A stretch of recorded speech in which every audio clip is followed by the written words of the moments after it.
Hey everyone, this is Kevin from thechesswebsite.com. Today we're going to be going over part 1 of the King's Gambit opening. And the King's Gambit is a very aggressive opening, and I like it for a few reasons. One of the main reasons I like it is most players just are not too familiar with how to defend it properly. Your average player may not have even seen the opening, much less know how to defend it, and even your more experienced players, even at the club level, a lot of times they don't know how to defend the various lines that you can throw at them. So we're going to kind of go over some of the key concepts of the King's Gambit so that if you do decide to play it, you will be ready. So the King's Gambit starts out pawn to e4, and black responds pawn to e5, and white offers up a sacrifice of pawns on f4.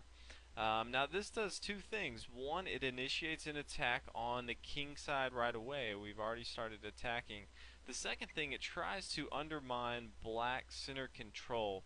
For anyone that's played chess or studied chess for any amount of time, you know that the center is a very crucial part of the board. And so right away, white is basically saying, I want to take away your control of the center. Now black has two options here. He obviously can decline and not take our free pawn that we are trying to gambit. But today we're actually going to be looking at the accepted line, so when black does take. So we will go ahead, black takes on f4, and white really has two options here. The first one that we're going to briefly touch on is a move that Fischer used to play a lot, and that is bishop to c4. Now, if you're very new to the King's Gambit, I'm actually going to recommend a different move to you just because I think it's a little easier to play. Not that this move is bad, and we'll actually do another tutorial on it at a later time, but after bishop to c4 and queen to h4 check, king to f1, I feel like it's a little tougher to play white in this position. Your king is in a bad position. He can't castle. Your rook's going to have a hard time coming out. You definitely are going to gain some momentum as you eventually move your knight to f3, chasing the queen away. You will have some development pieces as he retreats his queen, but starting out, I actually think there's a little better move that you can try out. I think you should have a lot of success with it, and that is just simply knight to f3. And the first thing it does, obviously, you are developing one of your minor pieces, and the second thing it does is stops black's queen from coming down and checking you. So for the time being, your king is safe. Now, black obviously has a lot of different options here, and in today's tutorial we are going to go over if they try to hold on to the pawn. If someone's not too familiar with the King's Gambit, a lot of times they will try to hold on to material. A lot of players, if they get up material, they want to hold on to that, and so we are going to go over the move pawn to g5, and you'll see this a lot by black. This pawn is now protecting his pawn on f4, and we can't go ahead and take it right now because his queen is also defending this pawn on g5. What you do see already though is black has weakened his king side more, and so we are going to go after him immediately and start attacking. First thing we're going to do is move pawn to h4, and this immediately tries to take away this square from the defender. He can always take our pawn, and after we take, his pawn is hanging, and eventually we can just play our pawn to d4, and our bishop on c1 will be free to take his pawn, and we'll be back even in material.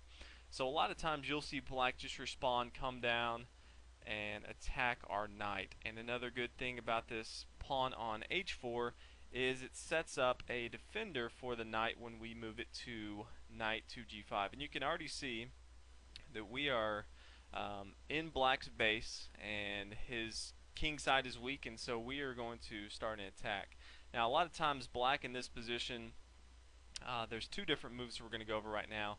A lot of times black will try to get the knight out of there, and they will try to initiate a move to make white move. So the first move you may see is just simply pawn to h6, attacking the knight here. The knight obviously can't go back to h3, he'll be taken.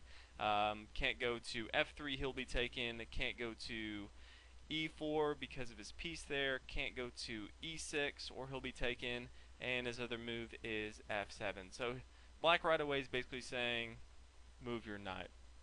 We're actually going to have another sacrifice here, and we're going to attack the f7 square. And for many people that have studied chess, they know that the f7 square is a very big weakness for black, and so we're going to go ahead and take it.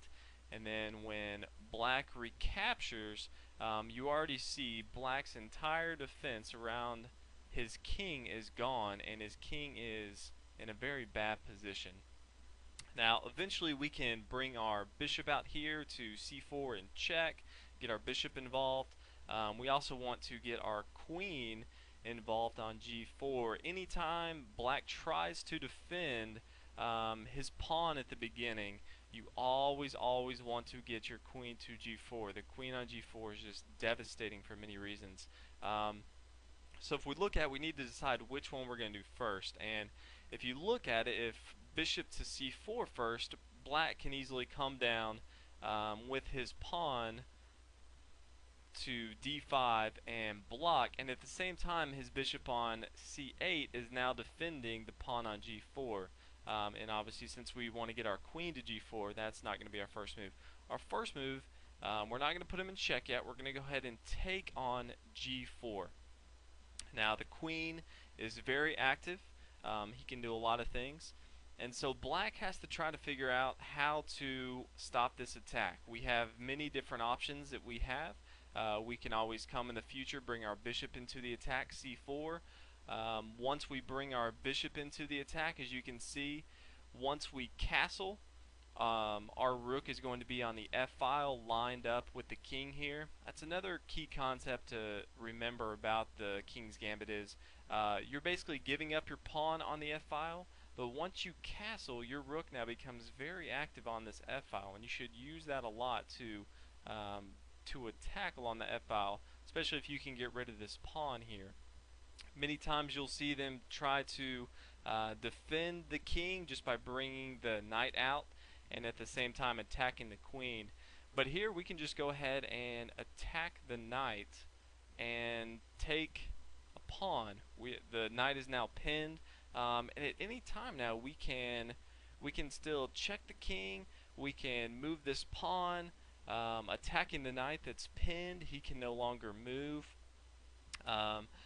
If black were to try to stop us from moving our pawn, again, we can always come check.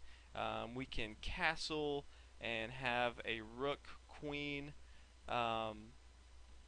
battering ram going. So there's a lot of different possibilities that we can have. So definitely like this line. It's a very dynamic way to play it. Another thing they can do coming back to this situation is just come up to f6 and try to attack.